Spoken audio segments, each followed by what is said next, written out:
Our speaker, Martin Ogle, is a visionary. And fortunately, he is an optimistic visionary who sees a bright future where we are better people, where we are in tune with the natural world around us to the betterment of all living things. Martin deeply understands the Gaia hypothesis that James Lovelock posited in 1972, which is that all living organisms on Earth interact with their surrounding inorganic environment to form a synergistic and self-regulating system that not only created, but now maintains the climate, the biochemical conditions on the planet, and in fact, all life. It makes all life possible. Martin is a sought-after public speaker and an educational leader.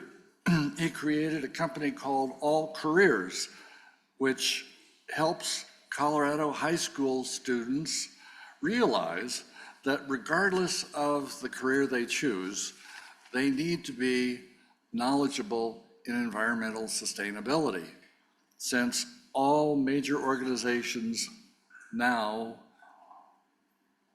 expect that their leaders have knowledge of sustainability. We're gonna enjoy Martin's talk today. I spoke to him a little bit as we had lunch. Martin will draw on his 39 years as a naturalist and an earth scientist and his vision of the future to suggest that we think of ourselves as Geo Sapiens, Earth-wise humans. Martin will share new scientific understandings of the Earth as a living system and how this connects to ancient and new metaphors that point to a new way of viewing ourselves, a perspective that might be key to addressing climate change and other global challenges. Please give a warm Boulder Rotary welcome to Martin Ogle.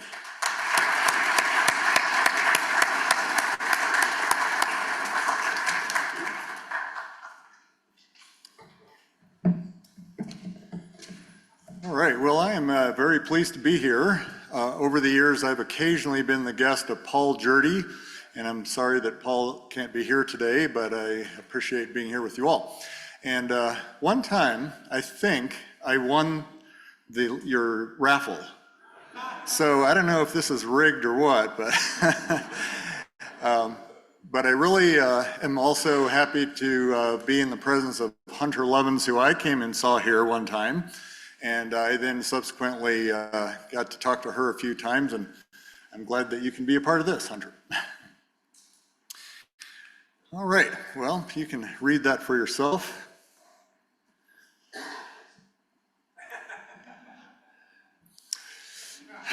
Indeed, the brain the size of a walnut, that's our state fossil there, by the way.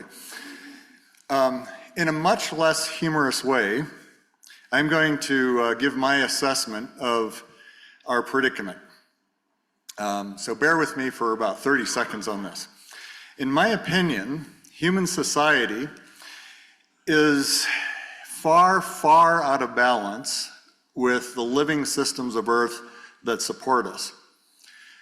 Climate change is just one of many interlinked challenges, and the suffering that humanity has already experienced because of climate change is just a small fraction of what we can expect,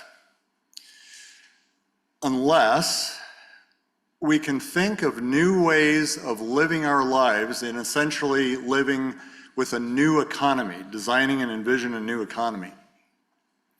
Now, I don't expect that everyone here agrees with that assessment. I'm here today to just give some perspectives and ideas for anyone who does agree with it to some level so that we can go forward in a positive way. I will say that many of the solutions that stem from the perspectives I'll share with you today would probably be very acceptable to even those that might not agree with my original assessment. So for instance, this. A major move towards fertilizing our fields without the huge impacts and huge fossil fuel uses that we use to create nitrogen fertilizer today. This is a big deal. And it's just one of many examples, I think, that offer hope for our ability to reconfigure our economy.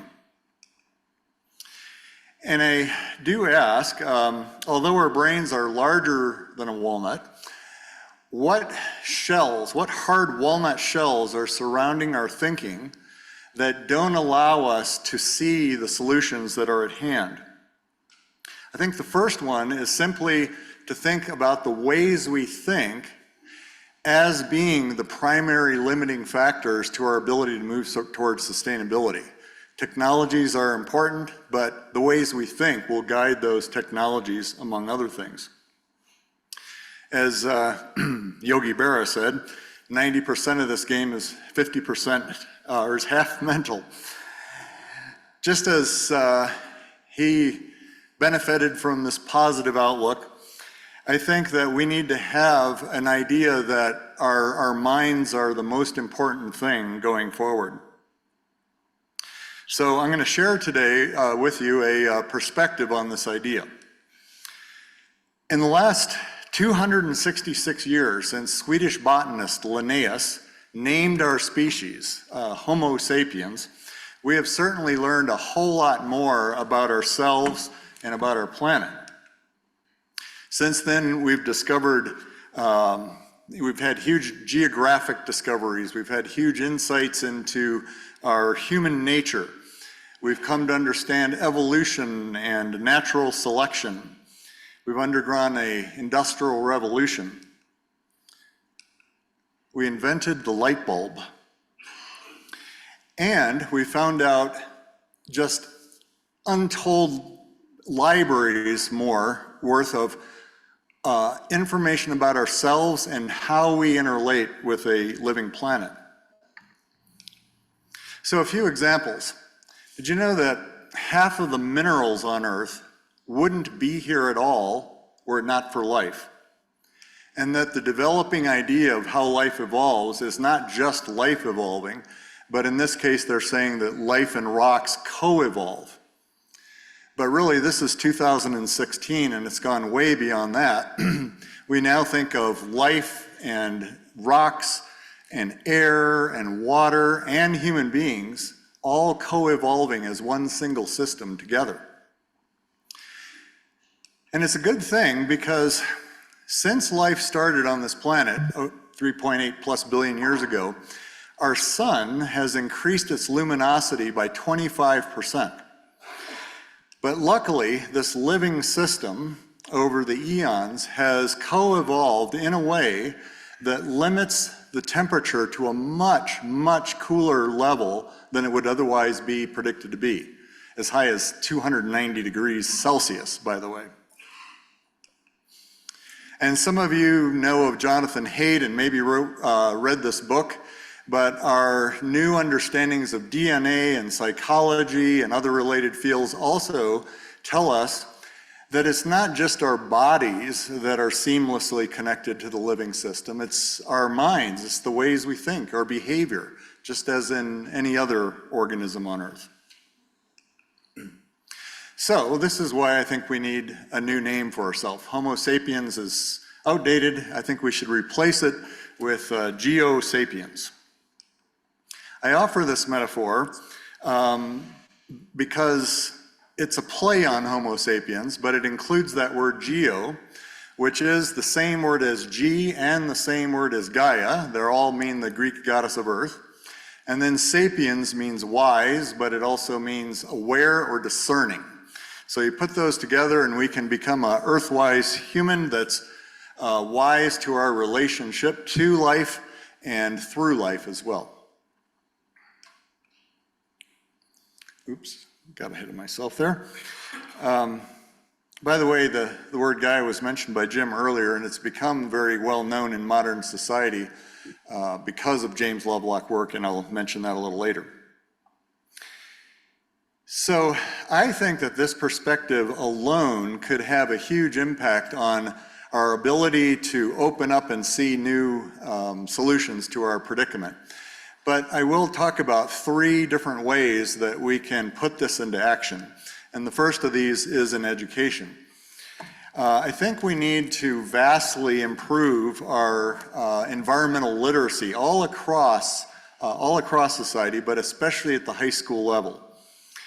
There are components of such understanding in high school education today, but other than an environmental studies class, which has its own limitations, they're very piecemeal and separated in a way that you can't have a comprehensive knowledge that builds upon itself. In the past, our society has, noting that it's necessary for a healthy society, required civics and health. But environmental studies isn't required, and our overall ability to understand our living systems and our relationship to it now is not good. So I urge all of you, I urge us to find ways to rapidly and significantly elevate environmental knowledge, especially at the high school level, but all across our community. One of the things we need to do is understand that the Earth's atmosphere really is very much like a membrane of a cell, and that we need to understand how we're affecting it. Second, we need to create a sense of optimism and confidence. Those two go together, I think, in the face of the doom and gloom scenario that can often accompany something as dire as climate change. Again, especially at the high school level, I think. In his book, Nero's Violin, author Johann Vandenberg suggested a grid of ways we look at the world, a mental construct that he divides between lies and truth and ugly and beautiful. And so you have these categories here. Well, you can say that ugly lies don't serve anyone's purpose, so we can basically ignore that. But he calls the scientific assessments of our predicament, that there is climate change and it's bad and it's going to cause all sorts of problems, along with any of the other challenges that we have, he calls them ugly truths. And he said people pay attention to those, but they'll always be in competition with and will always lose to beautiful lies.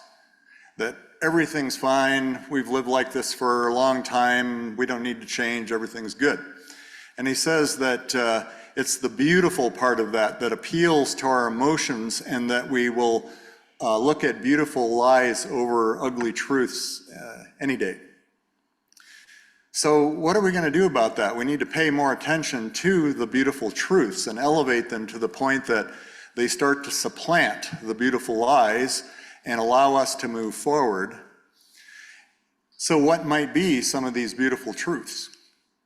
Well, I maintain that the scientific view of Earth as a single living system is a beautiful truth in and of itself. You watch Living Planet with David Attenborough, and it's a thing of beauty.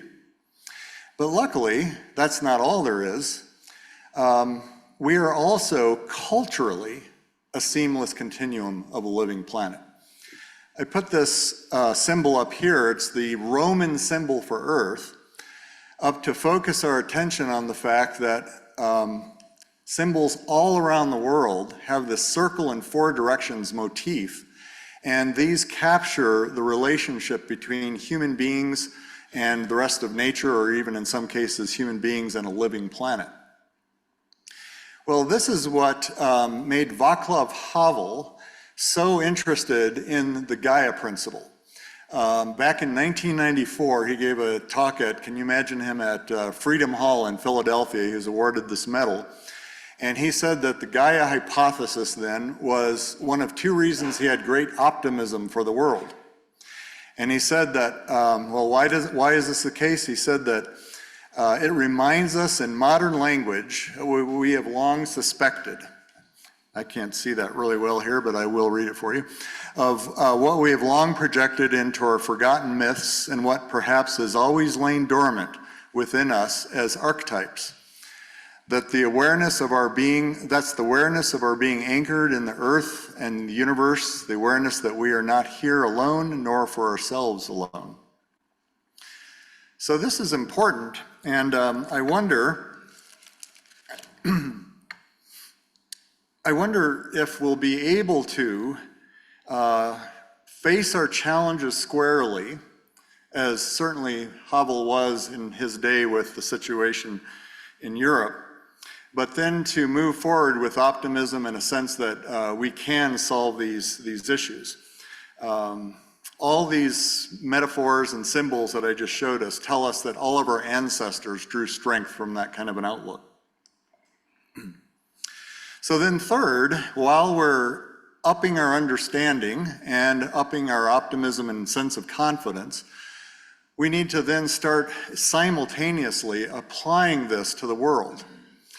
And our economy is really going to change one way or the other. It can change smoothly, a little jerkily in crisis, but it will change.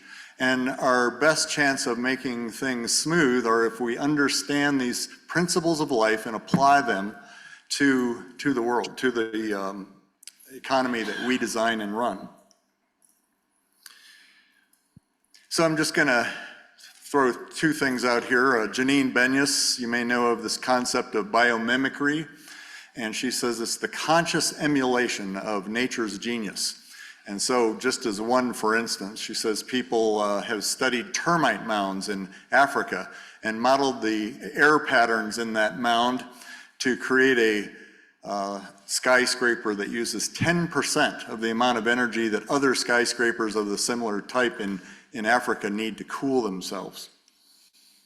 And then right closer to home, sticking with buildings, this company, Colorado Earth, is building blocks out of our very soil here in Colorado and starting to build homes with them. So these are just examples of how we kind of take an environmental ethic and understanding of how the world works and put it to use in a new economy. So what I'm really talking about here, of course, is the all careers idea that Jim mentioned. It's the explicit connection of environmental knowledge to any and all careers, not just those very few careers that we sometimes think of as environmental careers. The whole economy is going to have to be green, so how could we get away with just a tiny little sliver of jobs being green? Now, you all, the Rotary Club, supported a couple of our efforts on this in the past. There's a very fine video made by this young man.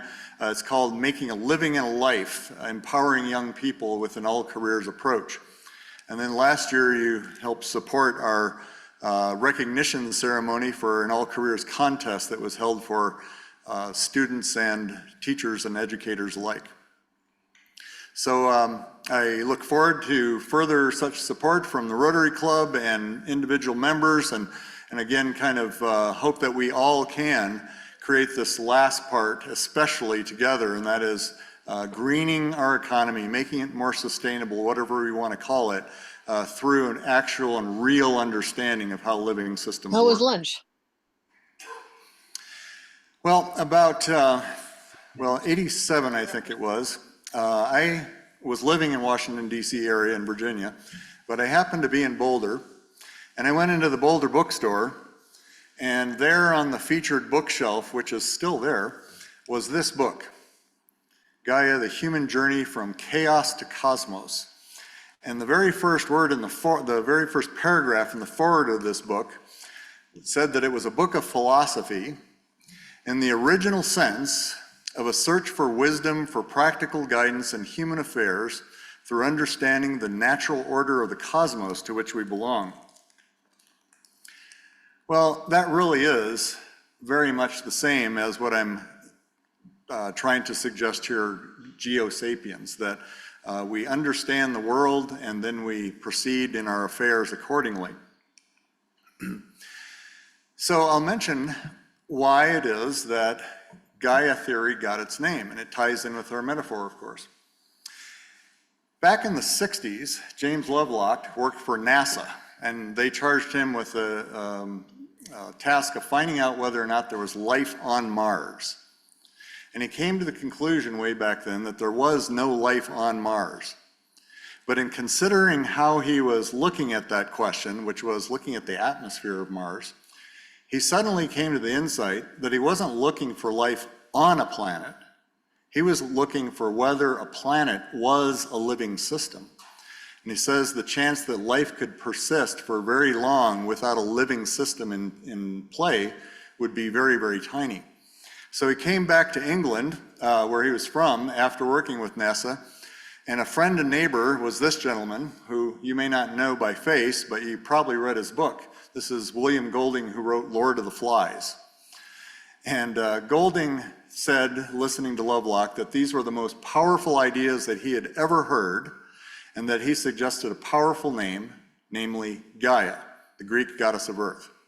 Why? Because he said this honored the fact that our Western science was rediscovering what our Western ancestors knew at a mythological or gut level. And I find this historical lesson right here to be one of the most important things that could be part of a class of understanding how Earth systems work.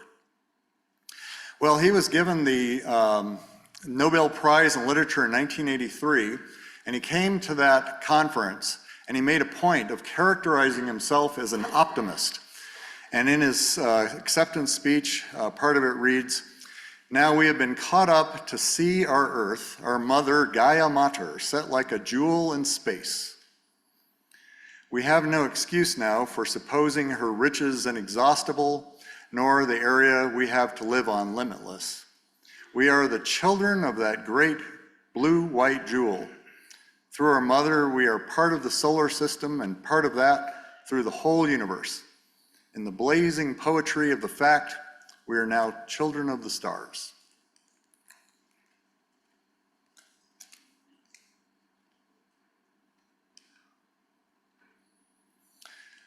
So I leave you with the consideration of looking at the world through the eyes of being not Homo sapiens, but Geo Sapiens, so that our minds can be attuned to the fact that our minds and our bodies are a seamless continuum of this living planet. And then using that to, using that to increase understanding, to increase our sense of optimism and confidence, and then most especially, creating a new economy based on this kind of understanding. I think that Yogi Berra was right, 90% of this is half mental. And if we start thinking in these ways, I think we'll be able to find our ways through the great challenges that lie ahead. So I thank you for your attention.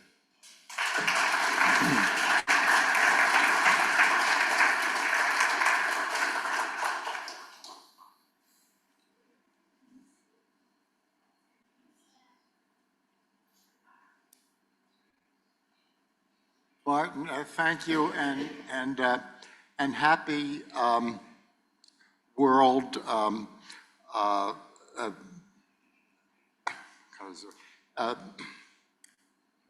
Had a brain. You know, this is the World Freedom of the Press Day, and which makes it possible for for people to hear you where they can't in other places in the world. My question is this: how do we compare on so many social metrics, whether it's suicide rate, life expectancy at birth, freedom of the press, no matter how you measure us, there are about 12 or 15 European countries that beat us in every measure of human betterment. How do we stack up against those countries with respect to environmental understanding?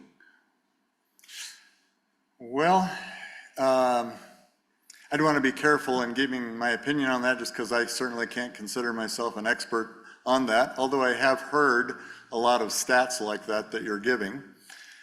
My own underlying sense, and that's where I'll leave it as a sense, is that In Europe, they're more attuned to this idea because it is a fact that in the United States, there's a lot of people have held the Gaia idea at arm's length, whereas especially in England, but in other countries, they've welcomed it and embraced it.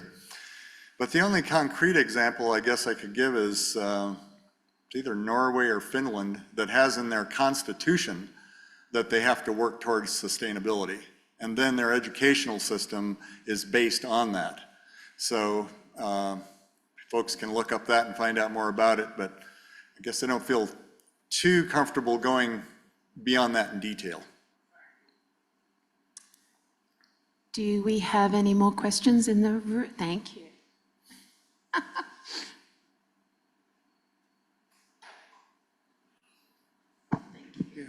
You talked about being optimistic and confident. Could you talk a little bit more how you maintain that in the midst, against a lot of headwinds? I sometimes use an analogy that if you fell off an ocean liner in the middle of the ocean and you didn't have a life jacket, you'd be in big, deep doo-doo. But what would you do? It's hard to say ultimately what we would do, but I think that many, if not most, if not all, of us would just be trying to find that hope. Maybe there's another ocean liner coming along. Maybe there's an island that I can swim to, et cetera, et cetera. And it's not a perfect analogy, but at least I feel like no matter what kind of news I get, and no matter what actual observations I see of problems in the world, that I can keep swimming. We're all very comfortable and just fine in this world in the United States right now. We can keep swimming, we can keep doing more of the things that we know we need to do. That's, I guess, in a way, that where it'd end up is that we can do the things that we know we need to do, and that's an optimistic view of the world. Thanks so much for coming to speak with us. I'm curious, when you talk about optimism and sustainability, whether there's anything from a technological perspective that you're particularly excited about. Are there advances that you see on the horizon for us that maybe help solve some of the problems that we see right now? Well, I gave the one example, the nitricity example, and that's a big one. That's why I put it up. But we certainly need to run our economy on a renewable energy source. That's the way life works. So we see examples of where renewable technologies are advancing, but in my opinion, they aren't a silver bullet. That unless everything else we do in our economy is, I've heard the term used, worthy of solar, meaning that it sips energy rather than gulps it, that green energy by itself won't be the solution. But in that area of sipping rather than gulping, we have so many advances. It's just a matter of cohesively putting together. So in a home, which buildings use 40% of the energy in the United States, we can, like many did after the fire, as in Louisville and Superior, build back with much level higher technologies, passive homes that only need a fraction of the energy that we now use on average. Then we have to start thinking about what we're doing so that without having someone tell us, we can realize that we do need to have smaller homes. We need to find ways to make our transportation miles go down no matter what our source of energy. And I'll just use one example there. We all like to travel, and I do too, but we travel rather frenetically these days, and we'll take a long weekend or we'll go for a 1 or 2 week vacation. Whereas many of us, I think, would love, I used to as a younger person always take month-long vacations. And it was because I intentionally set about to do that. So by doing that, you could maybe end up almost using less energy abroad than you used at home. It's hard to say. But the balances can be worked out if we apply all these things together, the ways we think, our technologies, just a clear-eyed view of the world. I think we have time for one more question. Thank you. Thank you, Martin. 3 quick questions. They can have short answers. One, we've known about population, the issues related to population and overpopulation since Paul and Ann Ehrlich wrote The Population Bomb. I'd just like your answer, a short answer on that on number 1. Number 2, we've all known that there's overconsumption. The United States is the number 1 example of overconsumption, including plastics, now microplastics. And the third one is, I used to write for the national desk of the Washington Post back in the 1980s. I had a climate change syndicated national column. And the one thing that I was told is that, and I was told this in the early 2000s doing a book, that we're living under a new spectrum of sunlight. Now with that, there's nothing humans can do about that, but population control and overconsumption are within our control. Do you have answers for all 3? Yes, and I think so. Did you say new spectrums of sunlight? Oh, yes. Yeah, overpopulation, overconsumption, and new spectrum of, Yes, population, yes, no. We have a population problem, yes, in combination with consumption. and we have a overconsumption problem. Yes. Okay, and are we living under a new spectrum of sunlight, which Noah says we are? Yeah, well, I don't know what you're referring to there, so I can't speak to it directly, other than, the worst sunburn I ever got in my life was when I was in Chile about 25 years ago, and it was during the time when the ozone hole was the largest it had been. I was on a park bench for a half an hour, and my face was completely sunburned. And that tells me 2 things. One, we're able to, in that case, fix a much more finite problem. If there's the will, there's a way. And in fact, James Lovelock is the one who invented the apparatus by which we could measure CFCs in the atmosphere and help solve that whole problem. So that's one. And then 2, that the atmosphere is key. And we have to understand that everything we do affects the atmosphere. And yes, we probably are under different spectrum of sunlight because of all the above. Thank you. Martin, thanks so much for being here and for stretching all of us as we consider the many challenges of keeping ecological and biological balance in this complex world. We need new ways of thinking, as you made clear. As you noted, our club has been able to support you in the past with a couple of grants for the All Careers effort, and I find it very gratifying to know that you continue in this effort. Thank you again just for keeping us, again, informed and pushing forward. We extend our thank you by drawing you into the international Rotary effort to eradicate polio around the world once and for all. And so in your honor, we are contributing 100 doses of the polio vaccine to the Polio Plus Fund. Thank you. Thank you.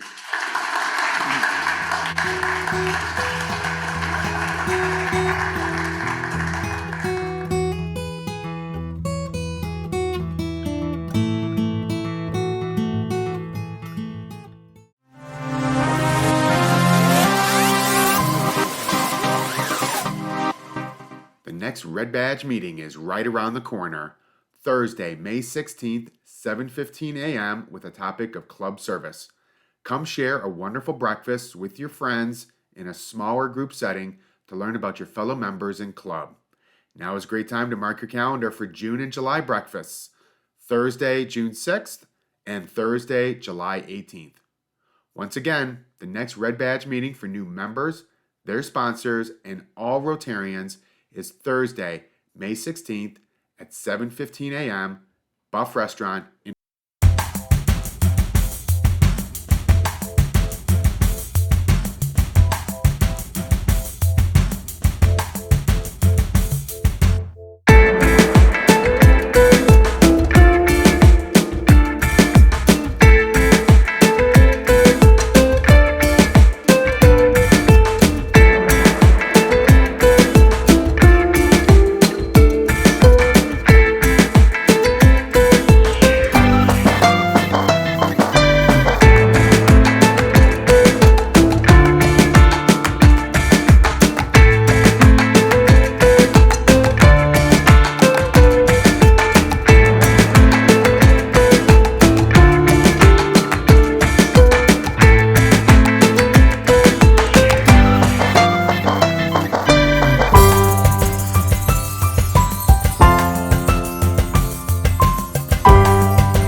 fundraiser tournament on Saturday, June 1st from 9 a.m. to 3 p.m.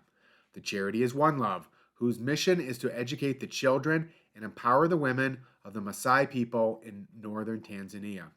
An individual team of 2 is $200, and there are different sponsorship levels all the way up to $1,500.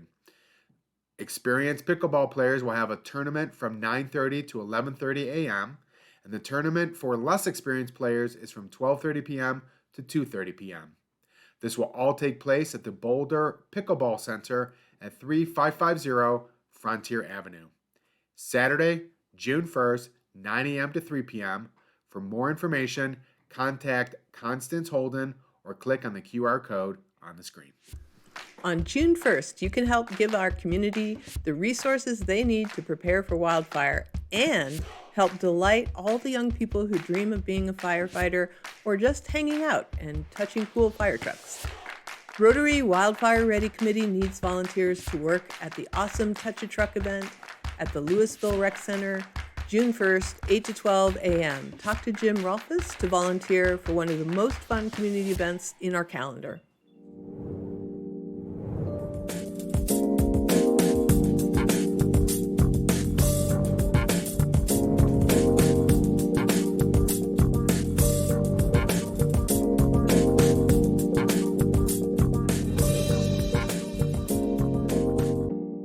Education for over 2 decades, Dr. Rob Anderson has been a teacher, a principal, and an administrator.